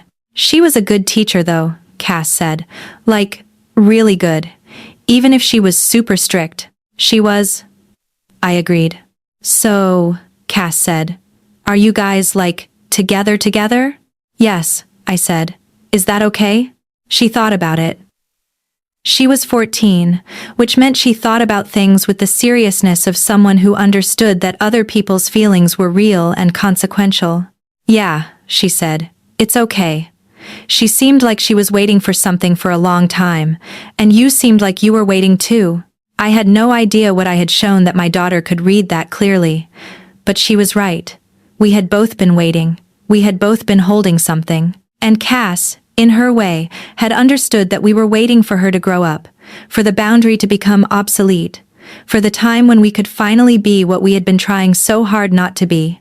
Good, Cass said. Then you don't have to wait anymore. By September, Miranda had found a position at a private school across town. She transferred before the fall term began. By October, she was spending 3 nights a week at my house, and we had stopped pretending to be separate people. By January, she had moved in. It was the simplest, cleanest thing I had ever done, which was made possible only by the 7 years of waiting that had made us certain of what we wanted. The waiting had not weakened what we felt. It had only clarified it, refined it, burned away everything that was not essential. On the day she officially moved her last box into the house, I asked her, Do you regret maintaining the boundary? Any part of it? She set the box down. She looked around at the house that was now ours. She walked to the window and looked out at the life we were building together. Then she looked back at me. No, she said. Every day of it cost me something. But it was the right thing to do. And doing the right thing, even when it was hard, is what made this possible. I understood then what she had been teaching all those years in the classroom. That discipline was not the absence of desire. Discipline was the choosing of your own values over your impulses. And what she had chosen to value was my daughter's education, my daughter's trust, my daughter's right to have a teacher who was first a teacher. She had chosen all of that, even when choosing it meant giving up what she wanted. And because she had chosen it so completely, so carefully, so consistently, when the boundary finally came down, there was nothing underneath it but honesty. That was worth 7 years. That was worth all of it. The first week of living together was strange and wonderful and terrifying. Miranda moved in on a Saturday in February. She had a car full of boxes, not as much as I would have expected, actually. She was someone who did not accumulate things. She kept her life minimal. Her apartment had been sparse, carefully maintained, not lived in, but preserved. "I've been waiting so long," she said when I asked about it. "I didn't want to bring anything permanent into my life. It felt like if I accumulated things, I was admitting that this was going to last forever, that I was going to be alone forever. So I kept everything temporary." She unpacked slowly. She did not rush. She would unpack a box, then stop and sit on the couch. She would stare at her belongings in our living room like they were foreign objects, like she was not sure how to integrate them into this new space. Cass helped. She treated it like an adventure, helping Miranda figure out where things should go. There was no awkwardness in Cass's behavior. She had accepted the situation and moved forward, the way teenagers do when they decide something is fine. "You can put your books on the shelf in the den," Cass said. "Mom has too many books for her shelf anyway." By the end of the first week, Miranda's things were integrated into the house, her coffee mugs in the cabinet, her books on the shelves, her clothes in the closet beside mine, the permanent made manifest. "It's strange," she said one night, "seeing my things in your space, seeing our things together. Does it feel wrong?" I asked. "No," she said. "It feels overdue. It feels like the thing that should have happened a long time ago." That first month was about learning how to be together without the boundary. We had to figure out what we did not know about each other because we had been separated by professional distance for so long. I learned that she was not a morning person, despite her precision. She stumbled through the morning like a different person, coffee-dependent and quiet. I learned that she cried at movies, even silly ones. I learned that she sang in the shower, badly but with full commitment. I learned that she was ticklish on her ribs, a fact she did not want me to know but which I discovered by accident. She learned that I was organized in chaos, that I could find things in seemingly random spaces, that I had strong opinions about food, specifically about the proper way to make certain things, that I was more emotional than I appeared, that the waiting years had affected me more than I had let on. "You used to call me," she said one night. We were lying in bed, talking before sleep. "I know," I said. "Once. I thought about that call for months," she said. "I couldn't decide if you had meant to test me or if you had genuinely needed to hear my voice. I decided you needed to hear my voice, but I also knew I couldn't answer the way you wanted me to." "I wasn't sure what I wanted," I said. "I just knew I wanted to hear you say something that wasn't professional. I wanted to hear you say something real." "I gave you what I could," she said. "A timeline, hope, permission to wait." "It was enough," I said. "More than enough." By month 3, we had found our rhythm. I would make coffee in the morning and bring her a cup. She would sit on the couch and wake up slowly while I got ready for work. We developed routines. We developed the small intimacies that come with sharing space. But we still did not cross certain lines. We did not kiss. We still slept close but restrained. We held hands. We leaned against each other. We existed in the most careful version of togetherness. Not because we had to, but because after 7 years of distance, we found that restraint had become our language. "Do you want to?" I asked her one night. I was asking about the physical intimacy that normal couples engaged in. I was asking if she wanted to move beyond proximity and into something more. She looked at me for a long time. I want to, she said, but I'm terrified. Of what? Of breaking what we've built, she said. Of crossing a line and finding out that what was on the other side isn't what I imagined. Of discovering that 7 years of fantasy doesn't match reality. It might not, I said. It might be better, it might be different. But it won't break what we've built. 7 years of waiting can't be undone by one moment of crossing a line. She leaned her head on my shoulder. Give me time, she said. I've been holding back for so long. I need to learn how to let go slowly. So we continued to wait, but differently now. Not separated by professional necessity, but brought together by the choice to go slowly, to respect what we had built, to not rush into something that mattered so deeply. By month 6, we had conversations about the future. I want to change my name, Miranda said. We were making dinner together in the kitchen, a ritual we had developed. What? I said. My name, Miranda Hartley. I've been thinking about it, and it's been tied to my identity as a teacher for so long. I want to change it to something that represents this version of me. The version that is not Mrs. Hartley. The version that is just Miranda. You don't need to change your name, I said. I know, she said, but I want to. I want to mark the transition. I want to have a name that represents who I am now, not who I was. She went through the process of legally changing her name in the spring. She kept Hartley, that part of her identity she did not want to lose, but changed her first name to something simpler, something that felt like her. The teacher version of her faded into history. A new version emerged. Cass was the first to adjust to it. She tried the new name out, the way teenagers try on identities. It suits you, she said after a few days of practice. 1 year after moving in together, on what would have been 8 years since the lunchbox moment, I asked her to marry me. I did not do it with grand gestures. I did it quietly, one evening on the porch, as the sun was setting. Will you marry me? I asked. She looked at me for a moment, then she laughed. Not a joyful laugh, a surprised laugh. Yes, she said. Obviously yes. Obviously? I asked. We waited 7 years, she said. Of course I'm going to marry you. The wedding was small, just the 3 of us and a handful of close friends. We did it in the summer, in the backyard, under the trees. Cass stood with us during the ceremony. She was part of this. She had always been part of this. Without her, we would never have met. Without the boundary we had maintained to protect her, we would never have built something this solid. I'm so proud of you both, Cass said after we were pronounced life partners. She hugged us both, and we stood there, the 3 of us together, the family we had built through patience and respect and the hard work of choosing right. That evening, after Cass had gone to bed, Miranda and I finally crossed the line we had been holding carefully. It was not frantic. It was not desperate.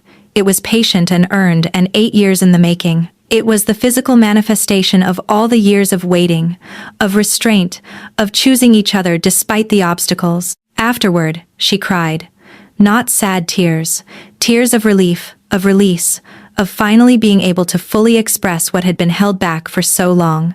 8 years, she said. I waited 8 years. I know, I said. Was it worth it? She asked. Yes, I said. Every second was worth it. 6 months into living together, we had conversations we had not had when we were separated by boundaries. The night before the wedding, neither of us could sleep. I keep thinking about that first day, Miranda said. We were lying in bed, in separate rooms, because she had insisted on tradition. The day you came to return the lunchbox. What about it? I asked. We were on FaceTime, her phone propped up on her nightstand so we could see each other. I keep thinking about the fact that one small action changed everything. If you had not brought the lunchbox, if you had not come into my classroom that day, if I had not let myself react the way I did, we would have found each other some other way, I said. Would we? She asked. Or was that specific moment necessary? Was that specific combination of circumstances the only way this was ever going to happen? Does it matter? I asked. No, she said. It doesn't matter. But I'm grateful anyway. I'm grateful that you brought that lunchbox. I'm grateful that you saw me react. I'm grateful that you didn't accept the boundary when I first drew it. Are you? I asked. Grateful for the boundary? Yes, she said. Because the boundary is what made this possible. The boundary is what made us real, instead of just a fantasy. The boundary is what made us prove that we were willing to wait, to respect each other, to choose what was right, even when it was hard. In the morning, we got dressed in separate rooms. We did not see each other until the ceremony. When I saw her coming toward me, my breath caught. She was wearing a simple white dress, nothing elaborate. She had her hair down. She was not Mrs. Hartley in that moment.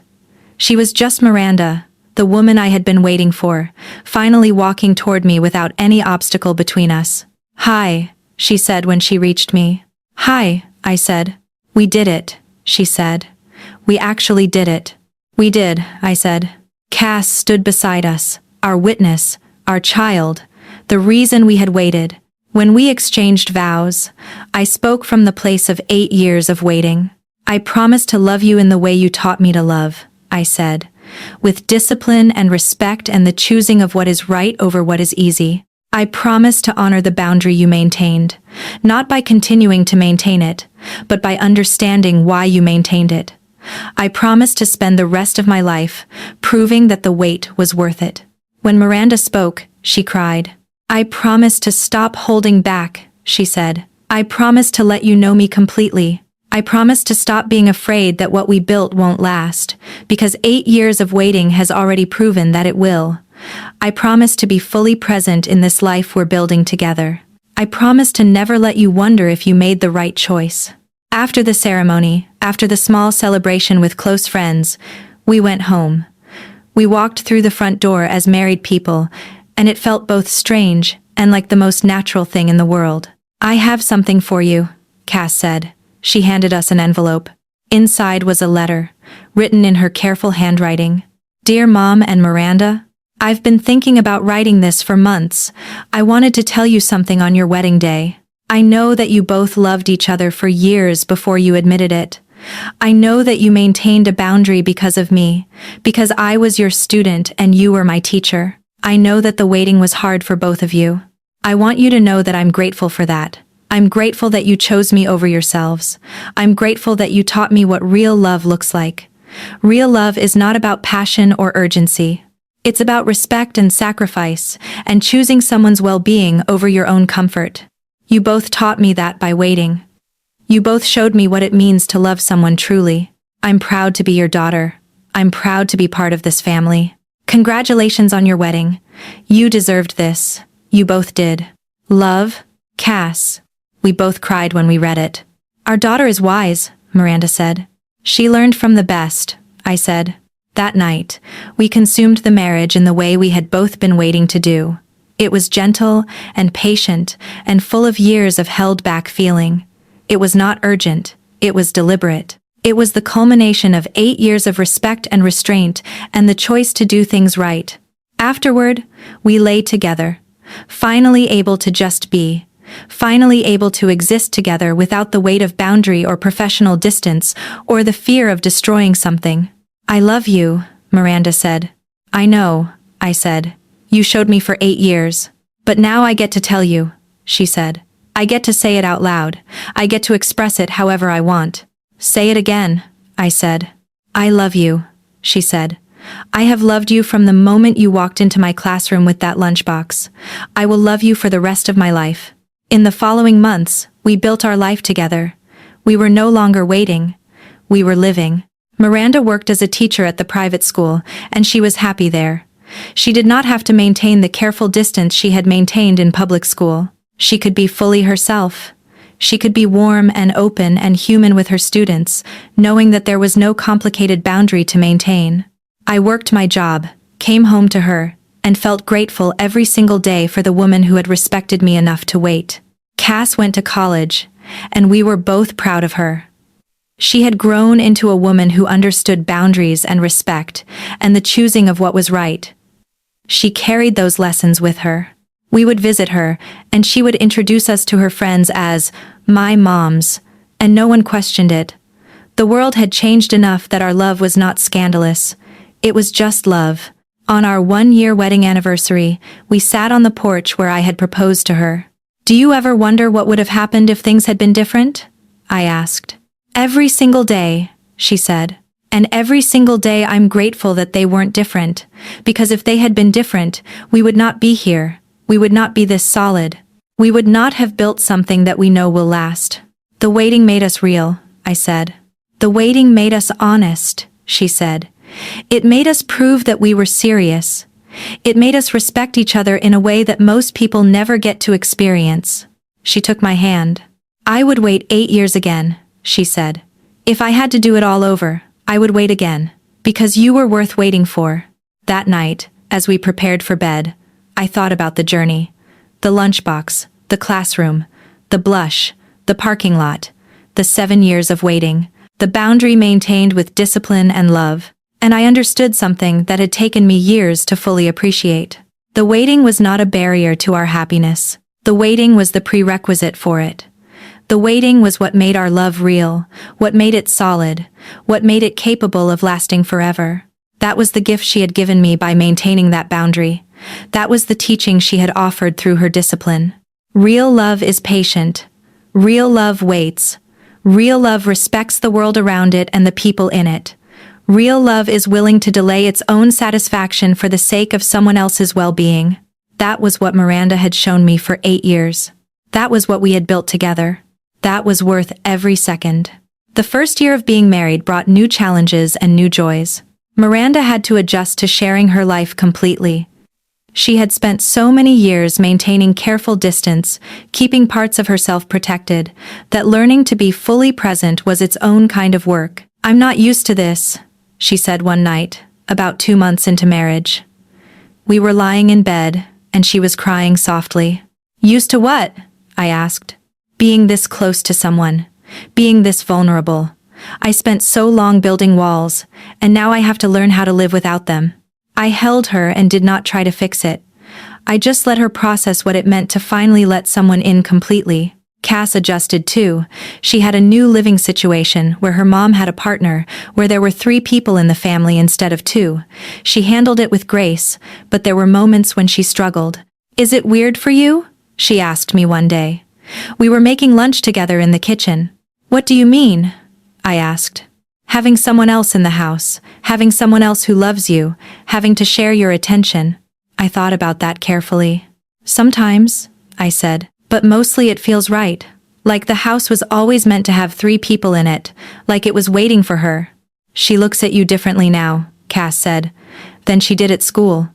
At school she looked sad. Now she just looks happy." "I'm glad," I said. "I'm glad too," Cass said, "because I love her, and I hated seeing her sad."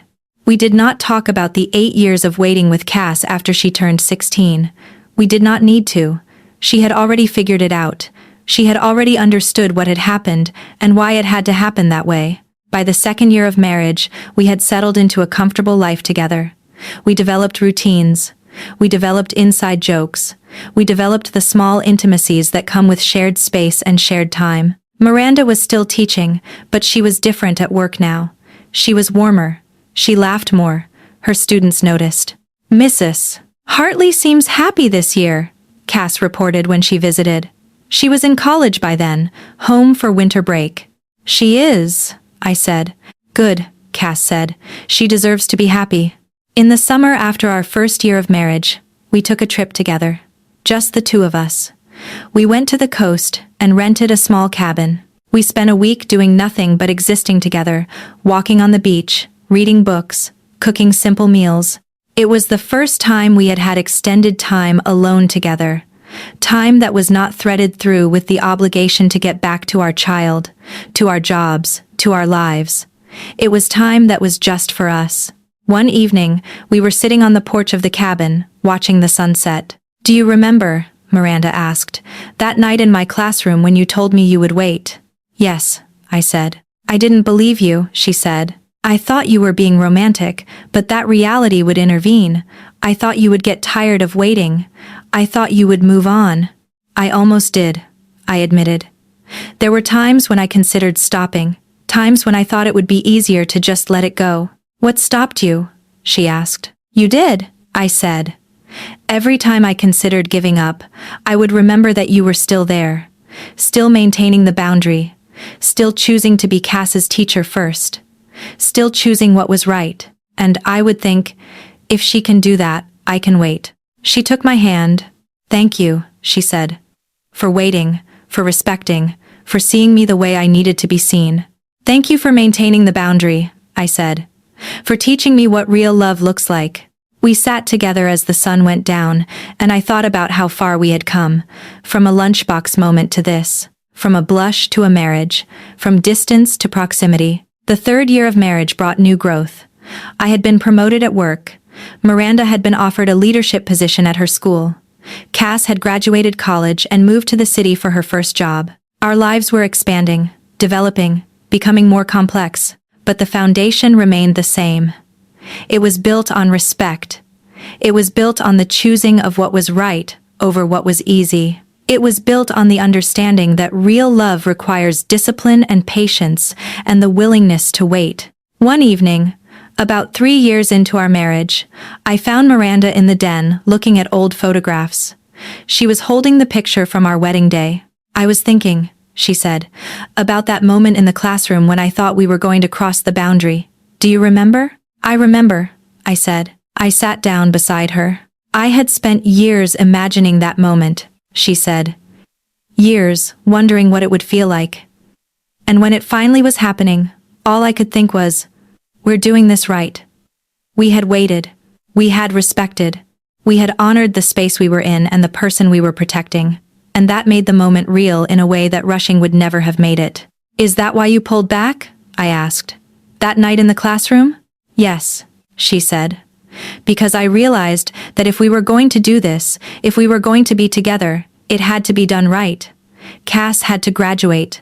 The boundary had to be completely gone. There could be no ambiguity, no question of whether we had violated her trust. We made it this far because you maintained the boundary, I said. We made it this far because you respected the boundary, she said. And that's what makes this real. By year 4, we had created a life that felt complete. We had friends who knew us as a couple.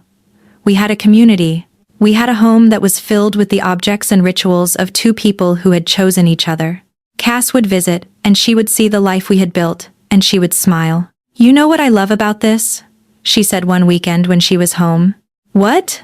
I asked. That you're both happy. That you didn't sacrifice your happiness for me. That you waited, and then you got to have this. Most people don't get this. Most people have to choose between what they want and what's responsible. You both got both. Because we were patient, Miranda said. Because we understood that the best things are worth waiting for. That's what I'm learning, Cass said. She was dating someone seriously by then. My partner keeps wanting to rush into things, move in together, get married, and I keep telling them that good things are worth waiting for, that if we're meant to be together, we can wait. We can respect boundaries and timelines and the things that matter. I saw Miranda look at me, and I saw her understanding that what she had taught both by her actions and by her words had transferred to the next generation. That Cass was carrying forward the lesson that discipline and patience and respect were not obstacles to love. They were the foundation of it. By year 5, life had settled into a rhythm that felt sustainable and real. The intensity of the beginning, the waiting, the longing, the yearning had transformed into something deeper, not less powerful, but different, more grounded, more real. We were not the same people who had first made eye contact over a lunchbox. We were people who had learned each other, who had known each other through the hardest thing, who had built something that could last. One evening, Miranda was working on organizing her materials from her years of teaching. She was going through files, deciding what to keep, what to discard. Look at this, she said, pulling out a folder. It was filled with notes from students, years of notes, years of thank yous and expressions of appreciation, and the small ways that her teaching had mattered. I kept every single one, she said. Even though it hurt to keep them. Even though some of them reminded me of Cass and you and the complicated tangle of feelings I was managing, I kept every single one. Why? I asked. Because they reminded me why I maintained the boundary, she said. Every note was a student who had benefited from the fact that I prioritized my job. Every note was a reminder that the boundary was not just about protecting you or Cass, it was about protecting my integrity as a teacher. She set the notes down carefully. I'm proud of myself, she said, for maintaining the boundary, for being disciplined, for doing the hard thing. You should be, I said. And I realized that this was the final transformation, that Miranda had moved from feeling like the boundary was a burden she carried, to understanding it as something that had shaped her into who she was. That the waiting had not just been a prerequisite for our happiness, it had been a way of teaching us both what it meant to love truly.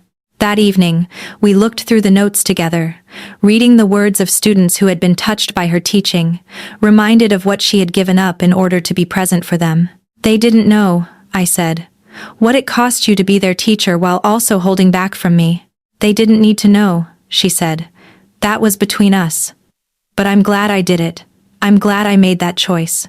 By year 6, we had a life that felt full and complete. We were not a young couple in the first throes of new love. We were a committed partnership that had proven itself through time and patience and the willingness to do hard things. Cass had gotten engaged to her partner.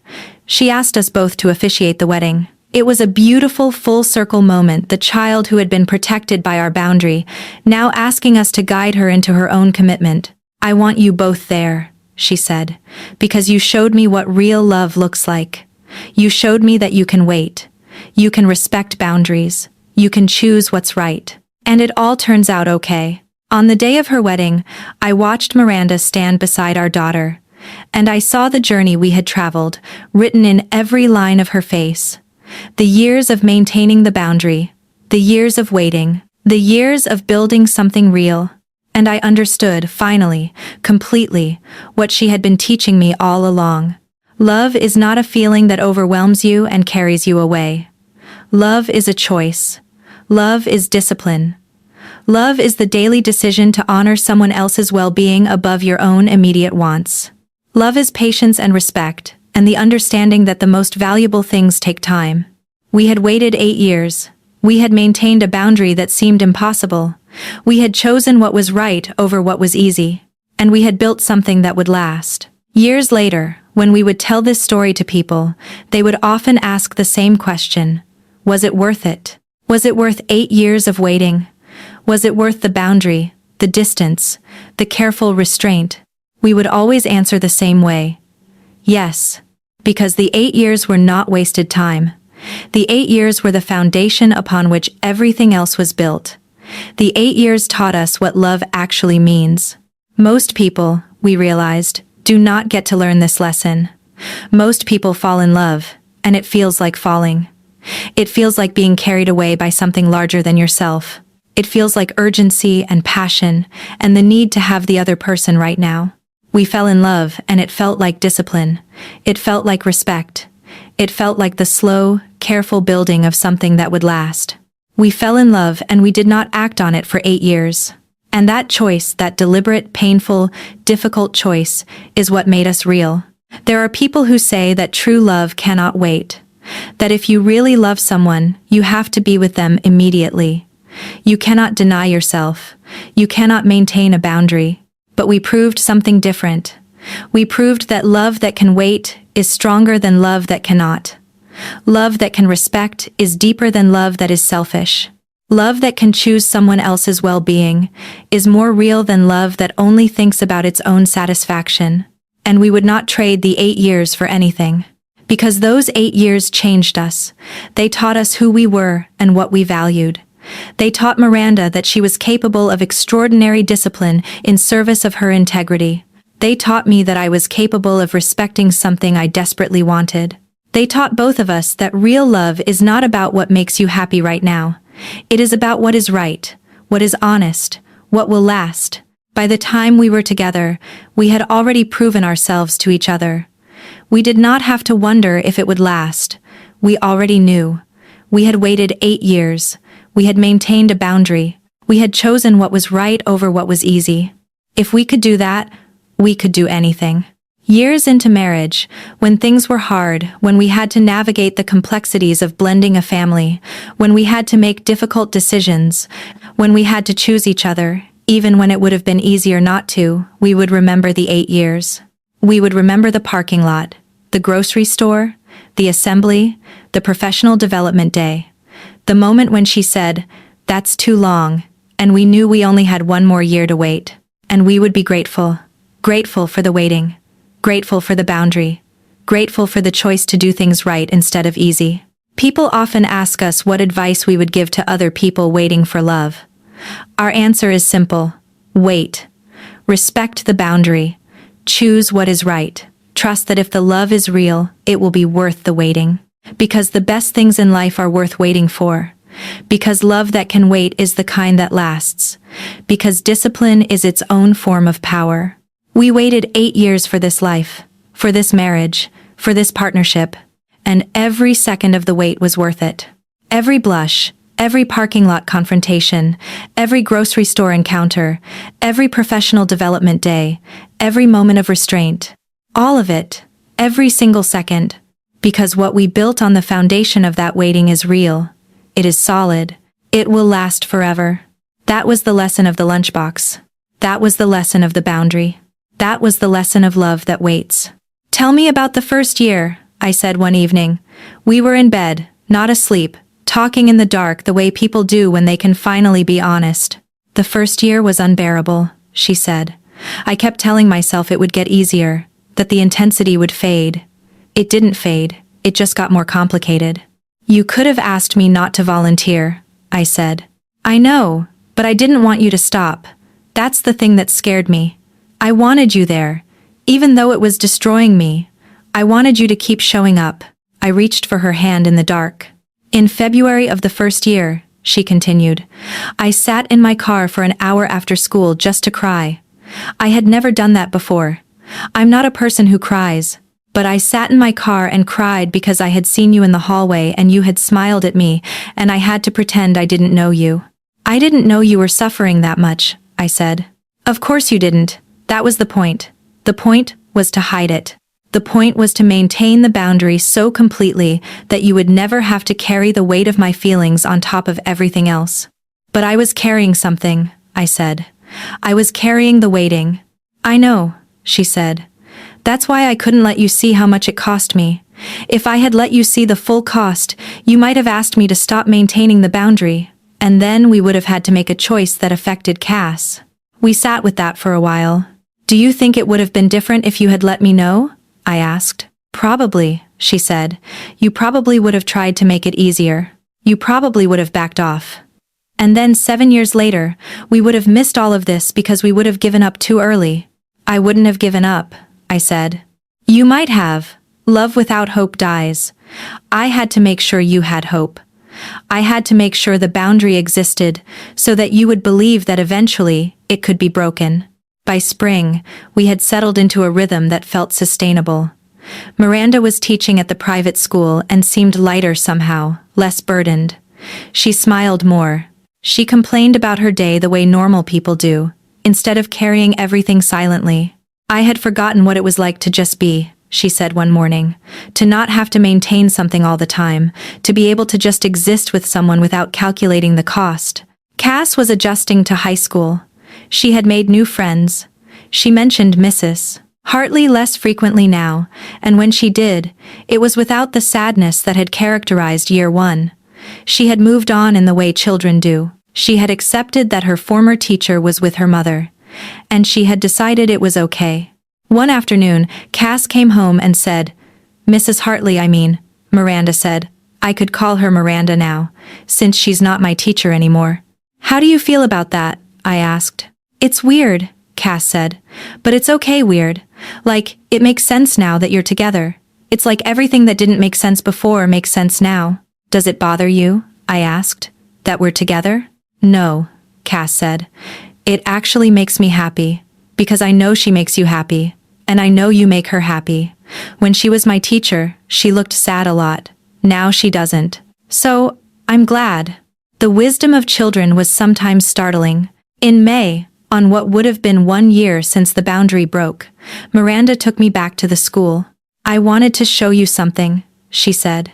We went to the middle school wing. We went to her classroom. She had not taught there in months, but they had kept it available for storage and planning. She opened the door, and there, on the wall, was a collection of notes. Notes from students, thanking her for being a good teacher, telling her they missed her. One from Cass, dated 2 years prior, that said simply, "You helped me be kind. Thank you." "I saved them," Miranda said. "All of them. I was going to throw them away when I transferred, but I saved them instead. I saved them because I wanted to remember why I maintained the boundary in the first place. I wanted to remember that the boundary was about them, about the students, about doing the right thing." I read through the notes and understood the weight of what she had carried. Every student who had written her a note was a reason to maintain the boundary. Every relationship she had built in that classroom was a reason to stay professional. Every moment of learning she had facilitated was a reason to protect the space where that learning happened. "You were a good teacher," I said. "I was," she said, "and I'm glad I was. I'm glad I chose them over myself for 7 years, because it means that when I finally choose myself, when I finally choose us, it's not selfish. It's a choice I'm making from a place of integrity." By the time Cass graduated high school, life had become normal. We were a family. It did not feel strange anymore.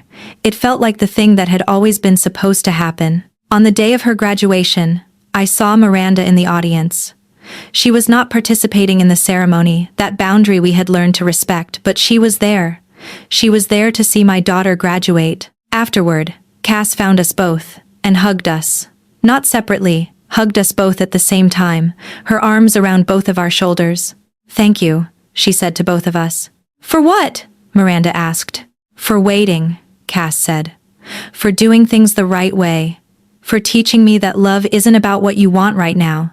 It's about what you're willing to wait for." That evening, the three of us sat on the porch and watched the sun go down. We did not need to talk. We sat together and existed together, and that was enough. Later, after Cass had gone inside, Miranda took my hand. "Do you ever regret it?" I asked. "Any of it?" "No," she said.